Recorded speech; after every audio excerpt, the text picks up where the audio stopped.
Kummatti. Kerala folklore. CR Rajagopalan.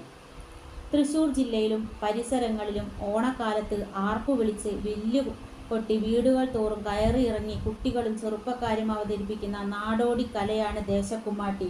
അപ്പോൾ കുമ്മാട്ടിയെ പറ്റി പറയുകയാണെങ്കിൽ തൃശ്ശൂർ ജില്ലയിലും പരിസരങ്ങളിലും ഉള്ള ഒരു നാടോടി കലയാണ്. അനുഷ്ഠാനാംശം കുറഞ്ഞ പ്രാദേശിക കലാരൂപമായ കുമ്മാട്ടി ആദ്യകാലത്ത് മനകളിലും തറവാടുകളിലും നായന്മാർ അവതരിപ്പിച്ചിരുന്നതാണ്. അപ്പോൾ അത് അവതരിപ്പിക്കുന്നത് ആരാണ്? നായന്മാരാണ്. പണ്ട് കാലത്ത് തൊട്ടേ നായന്മാരാണ് ഇത് അവതരിപ്പിച്ചു പോരുന്നത്. ഇന്ന് ദേശത്തെ എല്ലാ ജാതിക്കാരും പങ്കെടുക്കുന്ന കൂട്ടായ്മയുള്ള ദേശോത്സവമായി ഇത് മാറിയിരിക്കുന്നു. പണ്ടാണെങ്കിൽ എന്താണ് പറഞ്ഞിട്ടുള്ളത്?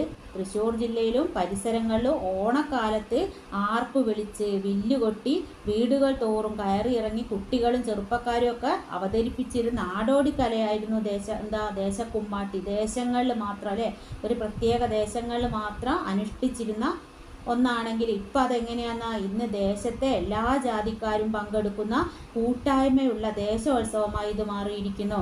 കിഴക്കുംപാട്ടുക്കര, കുറ്റുമുക്ക്, മരുതൂർ, എവനൂർ, അയ്യന്തോൾ, വിയ്യൂർ, ഊരകം എന്നിവിടങ്ങളിലാണ് ഇന്ന് പ്രധാനമായും കുമ്മാട്ടിക്കളിയുള്ളത്. ഗ്രാമീണ വീഥികളിലും മുറ്റങ്ങളും അരങ്ങായി ഉപയോഗിക്കുന്ന വിപുലമായ അവതരണ ഘടനയാണ് ഈ കലാരൂപത്തിനുള്ളത്.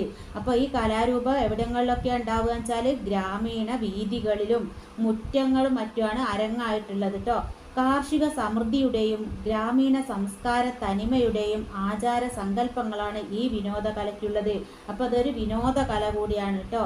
ഓരോ ദേശക്കുമ്മാട്ടിയും ആശാന്മാരുടെ നേതൃത്വത്തിൽ പൊയ്മുഖങ്ങൾ ഒരുക്കുക, ചായം കൊടുക്കുക, കുമ്മാട്ടിപ്പുല്ല് ശേഖരിക്കുക, വേഷം കെട്ടാനുള്ളവരെ തീരുമാനിക്കുക തുടങ്ങിയ അണിയറ ഒരുക്കങ്ങളാണ് ആദ്യം ചെയ്യുന്നത്. അപ്പം അണിയറ എന്ന് പറഞ്ഞാൽ ആണ് പുറത്ത് ഇങ്ങനെ വന്നിട്ടുള്ള നല്ല അണിയറ എന്ന് പറഞ്ഞാൽ കേട്ടോ.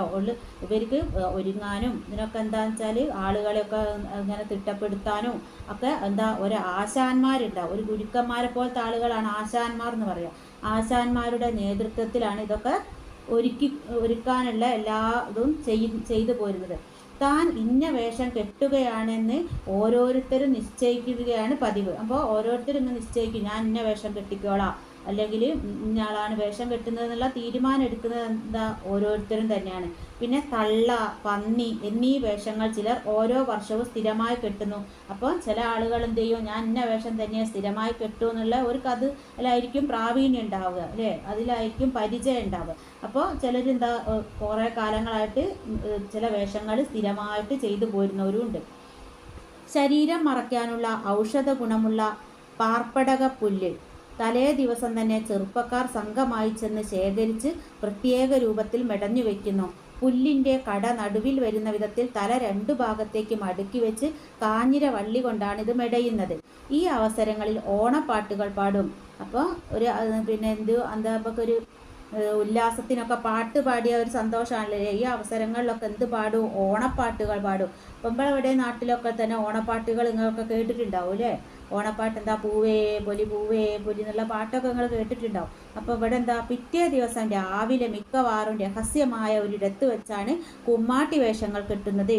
വേഷക്കാരുടെ വ്യക്തിത്വവും ഓരോ സംഘക്കാരുടെ മുഖാവരണങ്ങളും പരസ്യമാകാതിരിക്കുന്നതിനാണിത്. കണക്കിന് നീളത്തിൽ മെടഞ്ഞ പുല്ല് കാലിൽ നിന്ന് മുകളിലേക്ക് കെട്ടുന്നു. കാലിലും കയ്യിലും 3 കെട്ട്, മാറിലും ചുമലിലും അരയിലും ഓരോ കെട്ട് എന്നാണ് കണക്ക്. വ്യക്തിയെ അറിയാതിരിക്കാൻ തലയിൽ മുണ്ടുകെട്ടി അനുഷ്ഠാനപരമായി മുഖാവരണം വയ്ക്കുന്നു. ദൈവാധീനത്തിന് വേണ്ടി ആദ്യം ഹനുമാന്റെയോ കൃഷ്ണന്റെയോ മുഖാവരണമാണ് കെട്ടുക. അപ്പോൾ എന്താണ് മുഖാവരണം വെച്ചാൽ ഒരു മുഖംമൂടി പോലത്തെ സംഭവത്തിനാണ് ഇവിടെ മുഖാവരണം എന്ന് പറയുക അല്ലേ. അത് എന്തിൻ്റെയാണ് വെക്കുന്നത്? ഏതൊക്കെ ദൈവങ്ങളെ? ഹനുമാന്റെയോ കൃഷ്ണന്റെയോ കേട്ടോ. പന്നിക്ക് വാഴച്ചപ്പാണ് വേഷം. കുമ്മാട്ടി കെട്ടിക്കഴിഞ്ഞാൽ എല്ലാവരും ആർപ്പ് വിളിച്ച് അടുത്തുള്ള ആരാധനാലയത്തിൽ പോയി നാളികേരമുടയ്ക്കുന്നു. അപ്പോൾ ആദ്യം ഇതിൻ്റെ എന്താ പറയുക, മുന്നൊരുക്കമായിട്ട് ആർപ്പ് വിളിച്ചിട്ട് ആരാധനാലയത്തിൽ പോയിട്ട് എന്താ ചെയ്യുന്നത്? തേങ്ങ ഉടക്കുക അല്ലേ, നാളികേരം ഉടക്കുകയാണ് ചെയ്യുന്നത്. കിഴക്കുംപാട്ടുക്കര കുമ്മാട്ടി സംഘം പനക്കുംപുള്ളി ശിവക്ഷേത്രത്തിലും ഊരകം കുമ്മാട്ടി അമ്മ തിരുവടിയുടെ ക്ഷേത്രത്തിലും നമിച്ചുകൊണ്ടാണ് കളി ആരംഭിക്കുന്നത്.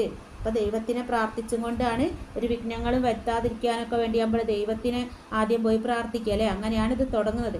ഓരോ സംഘത്തിലും 5 or 6 കുമ്മാട്ടികളും സംഘ നേതാവായി തള്ളയുമുണ്ടാകും. 4-5 പാട്ടുകാരും ഏകതാളത്തിൽ കൊട്ടുന്ന 2 or 3 വില്ലുകൊട്ടുകാരും ചേർന്നതാണ് ദേശക്കുമ്മാട്ടി. ഔപചാരികമായി അഭ്യാസക്രമങ്ങളില്ലെങ്കിലും കുമ്മാട്ടിയുടെ പ്രത്യേക ചുവടുകൾ ചെറുപ്പക്കാർ കണ്ടും ചെയ്തും ശീലിക്കുകയാണ് ചെയ്യുന്നത്. ഓരോ കഥാപാത്രത്തിനും വേണ്ട ഭാവപ്രകടനങ്ങളും വ്യാക്ഷേപകങ്ങളും ആശാന്മാർ പറഞ്ഞുകൊടുത്തിരുന്നു.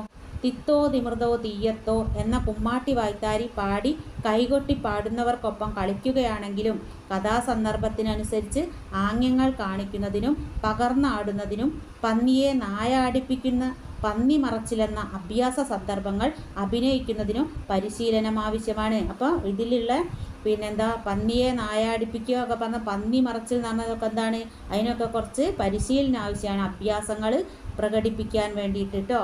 ഇതിൽ കാണാം അങ്ങനെ കുമ്മാട്ടീൻ്റെ കുറേ ചിത്രങ്ങളൊക്കെ നിങ്ങൾക്ക് ടെക്സ്റ്റ് ബുക്കിൽ നോക്കിയാൽ കാണാം. മുഖത്ത് ഇങ്ങനെ ഹനുമാൻ്റെ രൂപത്തിലുള്ളതൊക്കെ അങ്ങനെ കാണാൻ പറ്റും.